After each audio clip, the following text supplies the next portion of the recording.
So you already had the divorce papers ready? How about that?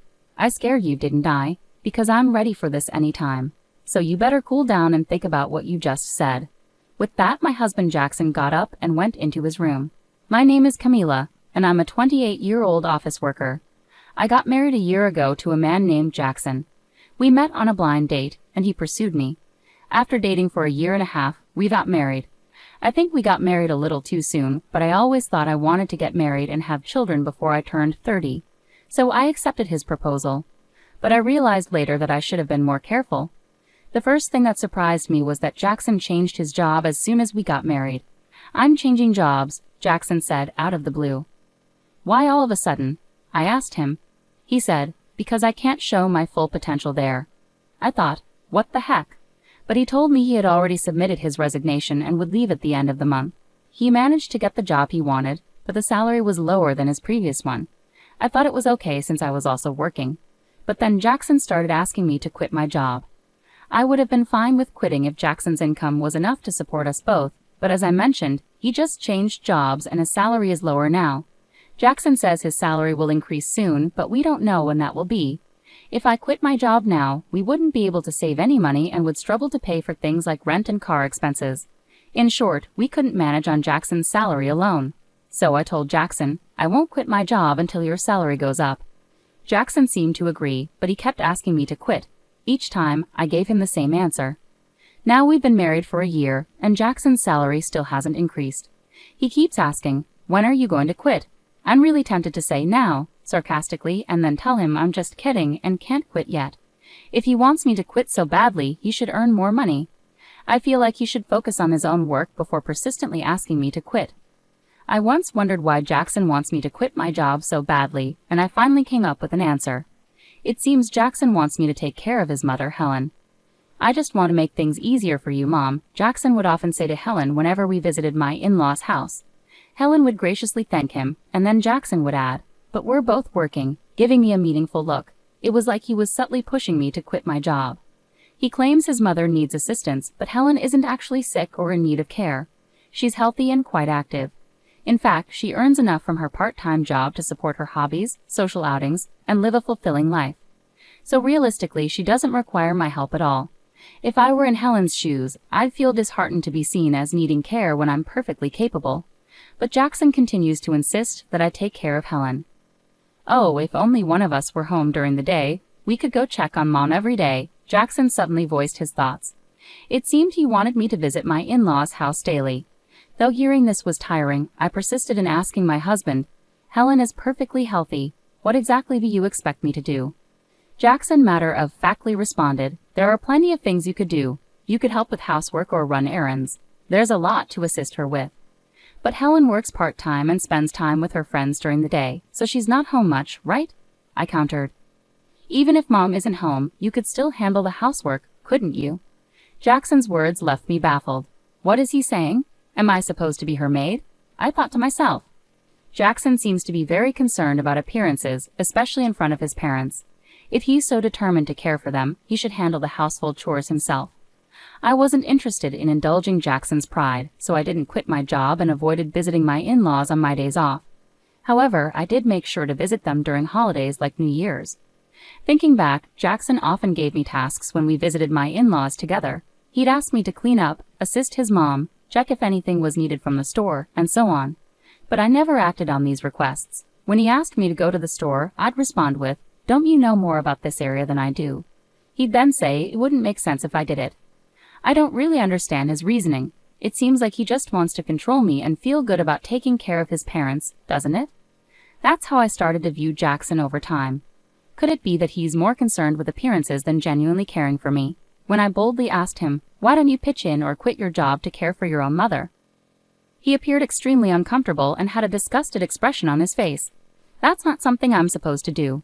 I'm giving you these instructions so that my mom will think that you are a considerate, useful wife. I hope you realize how kind I am to you," he said. In other words, he wants to dump all the difficult tasks on his wife and show off how good he is, as if it's something remarkable. Well, I'm not his servant or slave, and I don't deserve to be treated disrespectfully in front of my in-laws.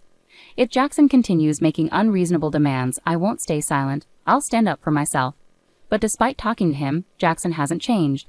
He still asks, "Are you going to quit your job?" And whenever we visit my in-laws, he orders me around just like before. I had enough and decided to discuss it with him. "I think we need to talk about our future," I said. "Huh, what are you even trying to say? I'm honestly fed up. I'm tired of you constantly asking me when I'll quit my job. I'm exhausted from you pressuring me to take care of Helen." "Why are you fed up with that? You're my wife, and it's your duty to care for your husband's parents. Don't you think that's a huge responsibility for me? Shouldn't you, as their biological child, be responsible for helping with the housework and taking care of your own parents in the first place?" "No way, it's the wife's duty to do it. Are you the kind of person who doesn't care about family? I'm really disappointed to hear you say that." "Then let me ask you this. How have you been taking care of my parents? If I asked you to care for my parents, would you do it then?" I questioned. Jackson stared at me blankly. "What are you saying? Why should a husband take care of his wife's parents? Does that mean you won't take care of my parents now or ever?" "The husband's parents and wife's parents are completely different," I pressed. "What difference does that make anyway? I don't get it," I said, frustrated. "I didn't realize you were so clueless. It's like talking to my old boss," I continued. "What are you saying?" Jackson asked, confused. "I'm saying the husband's parents should come first. You should take care of your wife's parents," I clarified. "What?" I exclaimed. "So you only prioritize your own blood-related family? I'm so disappointed in you. I won't be visiting your parents anymore." "Ha! Why would you do that? Enough is enough. I'm the one who wants you to stop this nonsense," I retorted. "No way. How dare you talk back like that? My mom is right," Jackson shot back. "Ha, Mom was talking about you. She said you're a badly behaved wife. That's why she gave me this." With that, Jackson pulled out a piece of paper from his bag. It was divorce papers. "What? You already had divorce papers ready?" I was shocked, but Jackson seemed strangely proud. "See? I scared you, didn't I? I'm prepared for this anytime. So think about what you just said," Jackson declared smugly before leaving for his room. Unbelievable. Why is Jackson so selfish? And that look of triumph on his face. It's clear the divorce papers are a threat to make me obey him. The fact that Helen was involved made me even more suspicious. Jackson is acting like a puppet for his mom, trying to control me while following her orders. It's ridiculous. I won't let Jackson have his way. How can he not see our marriage is in trouble when he acts like this? His lack of understanding just annoys me more. Jackson had already completed the divorce papers and handed them to me, with witnesses including Helen and his friends. This meant I could sign and file them whenever I chose. The next day, after Jackson went to work, I filled out the divorce papers and submitted them to the city office. As a precaution, I also filed a notice of non-acceptance of the marriage certificate. I called my parents and explained the situation, knowing Jackson might threaten to file the marriage certificate on his own if he found out. My parents were shocked that I had already prepared the divorce papers but fully supported my decision, outraged by Jackson's behavior. They'd offered to help me move my belongings immediately.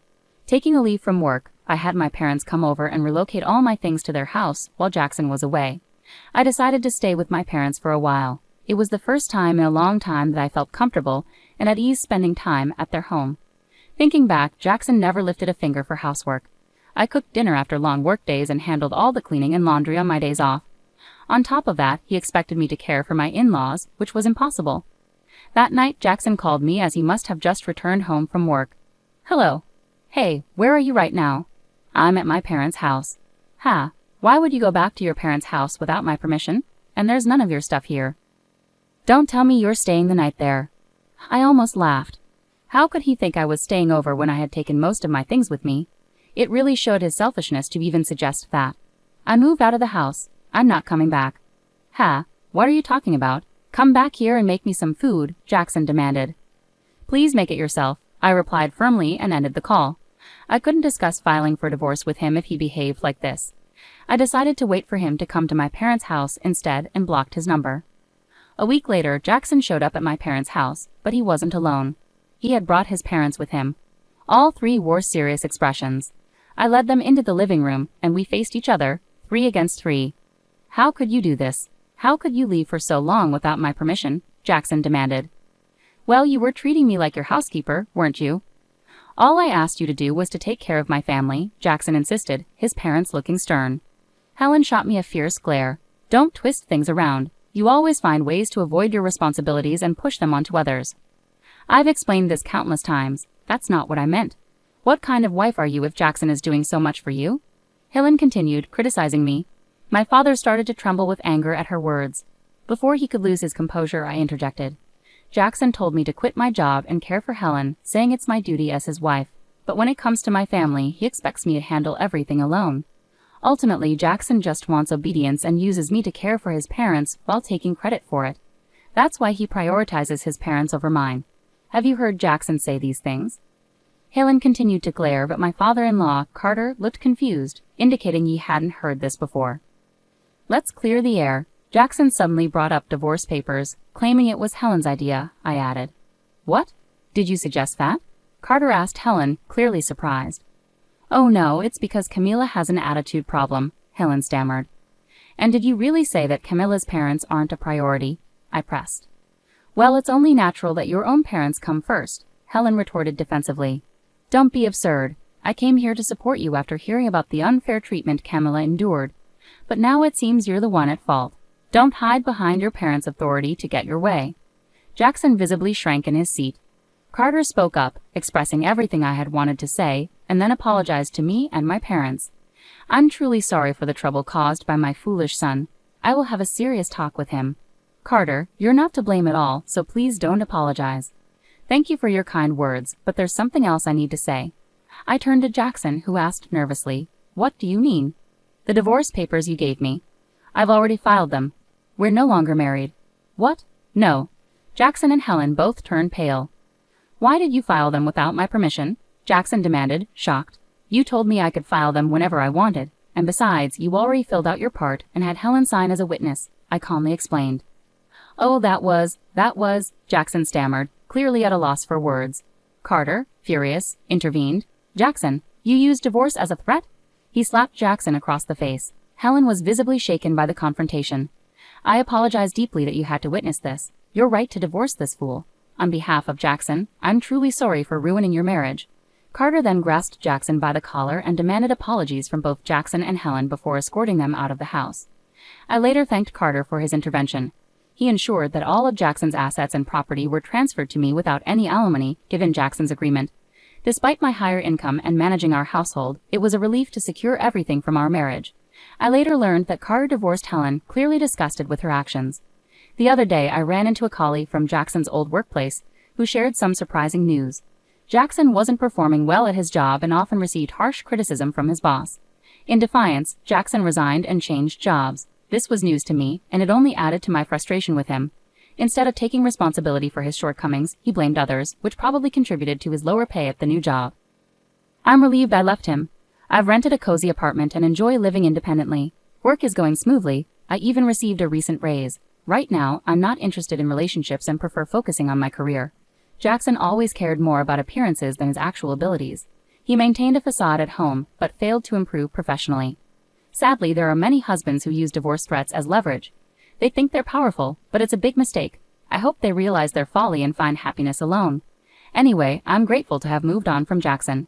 I look forward to meeting someone special in the future.